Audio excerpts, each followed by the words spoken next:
أعوذ بالله من الشيطان الرجيم. بسم الله الرحمن الرحيم. ومن أحسن قولا ممن دعا إلى الله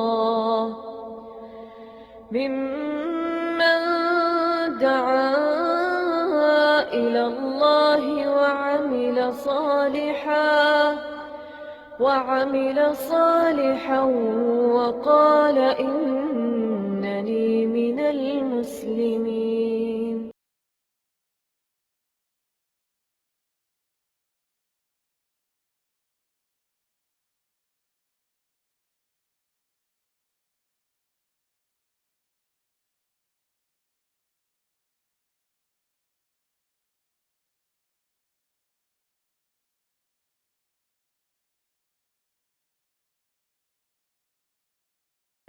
إن الحمد لله نحمده ونستعينه ونستغفره ونعوذ بالله من شرور أنفسنا ومن سيئات أعمالنا.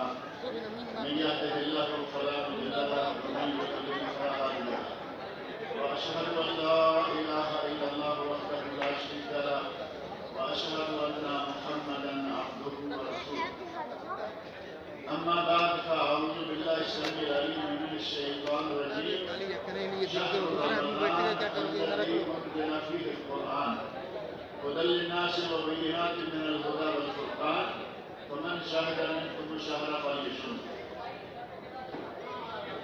قرآن کریم کی سورۃ البقرہ آیت نمبر 185 میں نے آپ کے سامنے پڑھی ہے. اس آیت میں اللہ رب العزت نے ارشاد فرمایا ہے شہر رمضان الذی انزل فیہ القرآن. رمضان وہ مہینہ ہے جس میں قرآن کریم کو نازل کیا گیا. ہدی للناس وبینات من الہدی والفرقان، یہ لوگوں کے لیے ہدایت ہے. قرآن کریم کتاب ہدایت ہے اور اس میں حق اور باطل کے درمیان فرق کرنے کی نشانیاں اور دلائل موجود ہیں. آخری جملے میں یہ الفاظ ہیں فمن شہد منکم الشہر فلیصمہ. جو آدمی رمضان میں موجود ہو، رمضان کو پائے، اسے چاہیے کہ وہ روزہ رکھے. روزہ فرض ہے اور روزہ رکھنا ایک جو شاید سے ہے کہ وہ روزہ رکھے. دوسرا کتب علیکم الصیام، سورۃ البقرہ کی آیت نمبر 183 183. ارشاد الہی ہے یا ایھا الذین آمنوا کتب علیکم الصیام، اے ایمان والو تم پر روزہ فرض کیا گیا ہے کما کتب علی الذین من قبلکم، اس طرح کہ تم سے پہلے لوگوں پر فرض کیا گیا لعلکم تتقون، تاکہ تم متقی بن جاؤ. اس میں بھی اللہ رب العزت نے روزہ فرض قرار دیا. فمن شہد منکم الشہر فلیصمہ، جو موجود ہو وہ روزہ رکھے. اس میں بھی روزہ فرض ہے اور نبی اکرم صلی اللہ علیہ وسلم نے اس روزے کو نہ صرف فرض قرار دیا بلکہ روزے کو اسلام کا ایک رکن قرار دیا. روزہ اسلام کا رکن ہے. اسلام کے کتنے رکن ہیں؟ جو ہے نا 5 رکن ہیں اسلام. ایمان کے 6 اور وہ 6 رکن آپ کو یقیناً یاد ہوں گے. دیکھتے جائیں. آمنت باللہ وملائکتہ وکتبہ ورسلہ والقدر خیرہ وشرہ والبعث بعد الموت. 6 ہو گئے نا. لیکن اسلام کے 5 رکن ہیں اور اسلام کے 5 رکن کون سے ہیں؟ سب سے پہلا رکن ہے اللہ کی توحید اور رسول اللہ صلی اللہ علیہ وسلم کی رسالت پر ایمان لانا کہ اللہ کے سوا کوئی عبادت کے لائق نہیں اور حضرت محمد رسول اللہ صلی اللہ علیہ وسلم اللہ کے بندے اور رسول. پہلا رکن یہ. اور دوسرا رکن نماز. تیسرا رکن روزہ، یہ جو ہم رکھ رہے ہیں. چوتھا رکن زکات اور 5واں رکن حج، اللہ کی راہ میں حج کرنا. ایمان کے 6 رکن، اسلام کے 5 رکن. اور ان 5 ارکان کو نبی اکرم صلی اللہ علیہ وسلم نے اپنی ایک حدیث میں بیان فرمایا. ان میں سے ایک حدیث جبرائیل بڑی مشہور و معروف حدیث ہے. اس کا مختصر سا خلاصہ میں آپ کے سامنے رکھ دیتا ہوں. نبی صلی اللہ علیہ وسلم کے پاس حضرت جبرائیل امین آئے، وہ ایک اجنبی کی شکل میں تھے، شدید و بیاض الثیاب، ان کے کپڑے بہت سفید، اور شدید و سواد الشعر، ان کے سر کے بال سیاہ کالے، ولا یرا علیہ اثر سفر، لیکن ان پر سفر کے کوئی نشان نظر نہیں آتے۔ آدمی مسافر آئے، کپڑے میلے ہو گئے، گردن بات لگا ہوا ہے، یا کوئی مسافر کی کوئی نشانی نہیں، ولا یعرف منا احد، اور فرمایا کہ ہم میں سے انہیں کوئی پہچانتا بھی نہیں۔ اگر مسافر ہوتے تو سفر کے نشان ہوتے، اور اگر مسافر نہیں ہے، محلے دار ہیں تو محلے والے پہچانتے ہوتے۔ حضرت عمر فاروق رضی اللہ عنہ کہتے ہیں کہ ہم میں سے کوئی انہیں پہچان بھی نہیں رہا۔ ایک انجانا آدمی نبی صلی اللہ علیہ وسلم کے ساتھ آپ کے گھٹنے نبی صلی اللہ علیہ وسلم کے گھٹنوں کے ساتھ ملا کر بیٹھ گیا، ایسا متا یاد رکھتا ہے۔ آتے ہی اس نے سوال کرنا شروع کر دیا، سب سے پہلا سوال کیا، اخبرنی عن الایمان، مجھے بتائیے کہ ایمان کیا ہے۔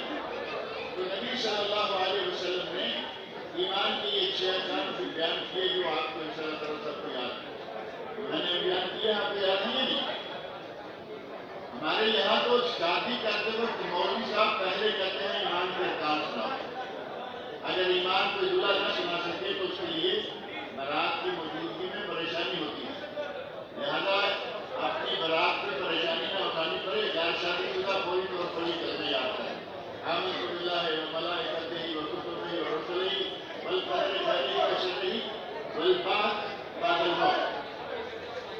اور پھر پوچھا اخبرنی عن الاسلام، مجھے بتائیے کہ اسلام کیا ہے۔ اور نبی اکرم صلی اللہ علیہ وسلم نے اسلام کے 5 ارکان بیان کر دیے، جو میں نے ابھی آپ کے سامنے ذکر کیے ہیں۔ اللہ کی ذات پر ایمان، رسول اللہ کی توحید پر ایمان، ایک رکن، پھر نماز، پھر روزہ، پھر زکوٰۃ، اور پھر حج، 5 رکن بیان کر دیے۔ اور وہ مہمان جو آیا ہوا ہے، وہ مسافر، جب آپ ایک رکن بیان کر دیتے تو کہتا صدقتا، آپ نے سچ کہا۔ حضرت عمر فاروق کہتے ہیں کہ ہمیں یہ تعجب ہو رہا تھا، پریشانی ہو رہی تھی، اس سوال بھی پوچھتا ہے اور پھر یہ تصدیق بھی کر رہا ہے کہ آپ نے سچ کہا۔ پھر انہوں نے آگے سوال کیا، اخبرنی عن الاحسان، مجھے بتائیے کہ احسان کیا ہے۔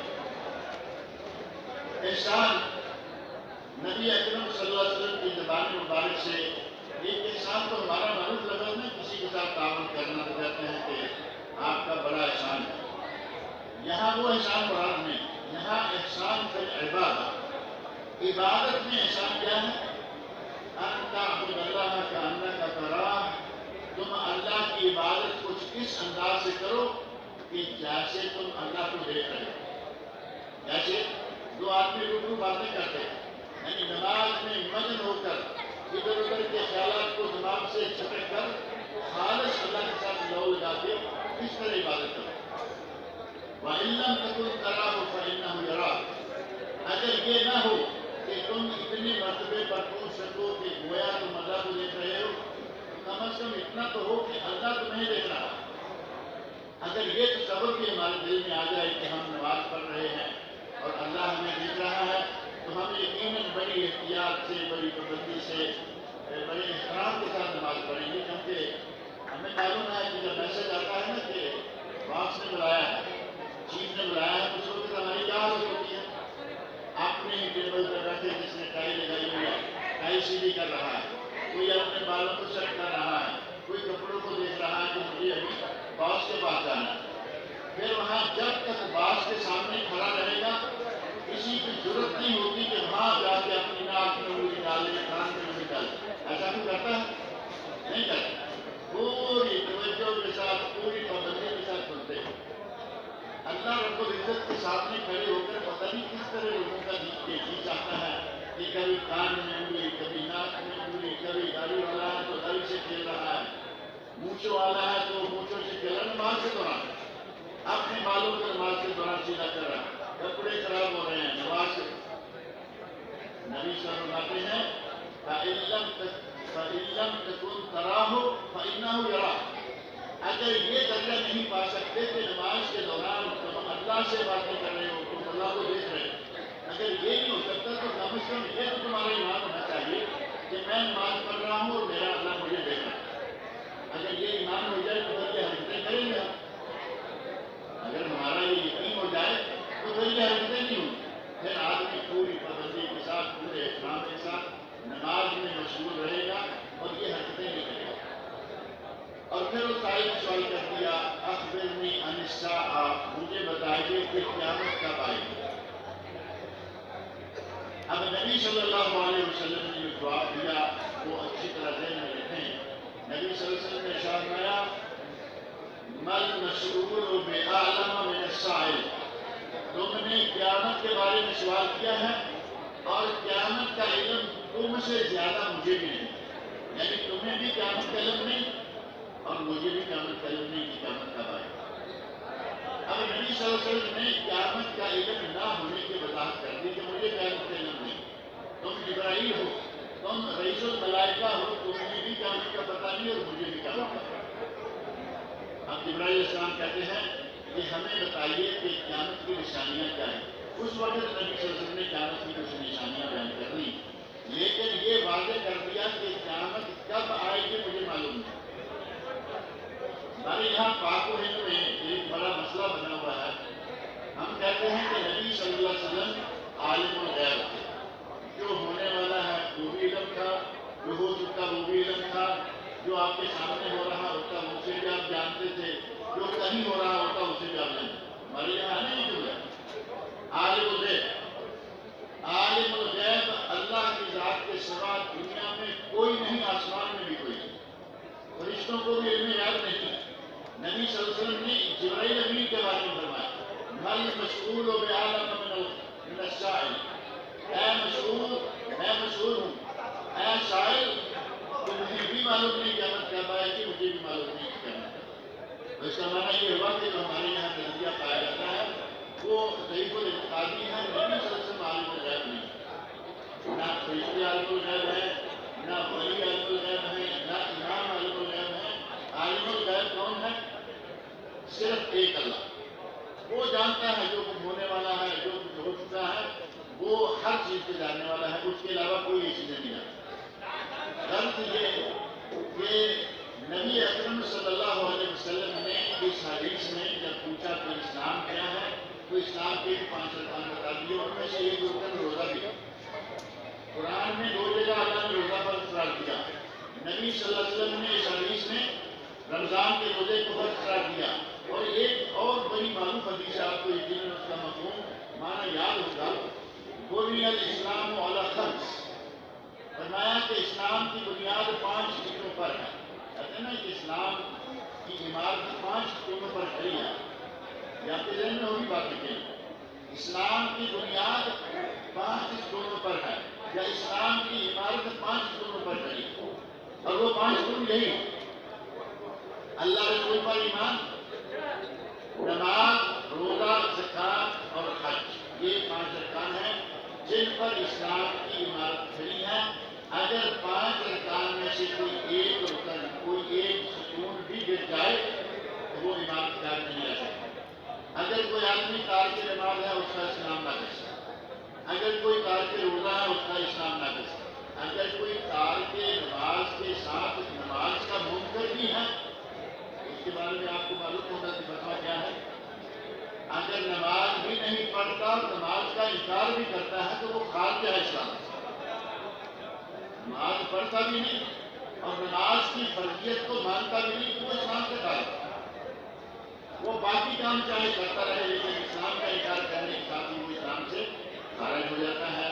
روزہ بھی فرض ہے اور نبی اکرم صلی اللہ علیہ وسلم نے ان حدیث میں روزے کو فرض قرار دیا. اگر روزہ فرض نہ بھی ہوتا تو اللہ رب العزت کا کتنا بڑا احسان ہے ہم پر کہ روزہ رکھنے کے بے شمار فائدے. اگر روزہ فرض نہ بھی ہوتا تو روزے میں تو اتنے فائدے ہیں کہ ہمیں رکھنا چاہیے. آپ نے نبی اکرم صلی اللہ علیہ وسلم کے ارشادات میں یہ بات سنی ہوگی کہ روزے کل میں نے 3 جملے کہے. جنت کے دروازے کھل گئے، جہنم کے دروازے بند ہو گئے، شیطانوں کو جکڑا گیا. رمضان کے مہینے کو یہ شرط حاصل ہے. شیطان بند ہو جاتے ہیں، جنت کے دروازے کھل جاتے ہیں، جہنم کے دروازے بند ہو جاتے ہیں. اور یہی نہیں، رمضان المبارک میں اللہ رب العزت نے قرآن کریم کو نازل فرمایا. قرآن کریم جو ہماری زندگی، ہماری پوری زندگی کا ایک نظام ہے، ایک قانون ہے، ایک علاقہ عمل ہے۔ اللہ رب العزت نے اس مہینے میں ہمیں وہ قرآن بھی عطا فرمایا۔ اس رمضان میں تو اتنے فضائل، اتنی برکات ہیں کہ اگر اللہ رب العزت کی طرف سے روزے کو فرض قرار نہ بھی کیا جاتا تو ان فوائد کو حاصل کرنے کے لیے ضروری تھا کہ ہم رمضان کے روزے رکھتے ہیں۔ اس کے علاوہ میڈیکلی فائدے موجود ہیں۔ اب ان فائدوں کو گننے کی باری جو ہے نا وہ ممکن ہے انشاءاللہ کل آ جائے۔ میڈیکل فائدے ہیں، اقتصادی فائدے ہیں، روحانی فائدے ہیں، جسمانی فائدے ہیں۔ رمضان کے روزے کے بہت سارے فائدے۔ اللہ رب العزت ہمیں ان فائدوں کو حاصل کرنے کی توفیق عطا فرمائے۔ اللہ تعالیٰ میرے اور آپ کے روزے قبول فرمائے۔ یار آمین تو کہو نا، ایسے لگتا ہے جیسے ایک دم تک اللہ تعالیٰ میرے اور آپ کے روزے قبول فرمائے۔ اتنی اچھی بات ہے۔ اچھا اب ایسا ہے کہ تھوڑا سا وقت ہے، آپ میں سے کسی کے پاس کوئی اہم سوال ضروری جو پوچھنا چاہے مجھ سے پوچھ سکتے ہیں، میں اس کا جواب دوں۔ دین سے تعلق رکھنے والا یہ تو ہمارے روزمرہ کے مسائل ہیں، روزے کے بارے میں، نماز کے بارے میں، حج کے بارے میں، روزمرہ زندگی میں جو باتیں پیش آتی ہیں۔ اگر کسی کے پاس کوئی سوال ہے تو پوچھ سکتا ہے، تاکہ روزے کا وقت جو ہے باقی 5 منٹ رہ گئے ہیں اس میں ہم یہ بات کرتے ہیں۔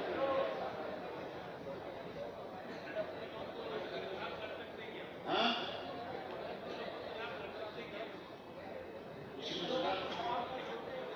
ہندوؤں کو، غیر مسلموں کو، بہت اچھا، کیونکہ یہ ہماری مکس سوسائٹی ہے۔ اس مکس سوسائٹی میں اس طرح کے حالات ہمارے سامنے ہیں۔ ہندو بھی ہیں، سکھ بھی ہیں، عیسائی بھی ہیں، بدھسٹ بھی ہیں، یہودی بھی ہیں، مختلف قسم کے لوگ رہتے ہیں۔ نبی صلی اللہ علیہ وسلم نے ہمیں جو اسلام کے آداب سکھلائے ہیں ان میں سے ایک ادب یہ ہے کہ چھوٹا بڑے کو سلام کرے، جو چل رہا ہے وہ بیٹھے ہوئے کو سلام کرے۔ یہ آداب کے ضمن میں یہ بات آتی ہے۔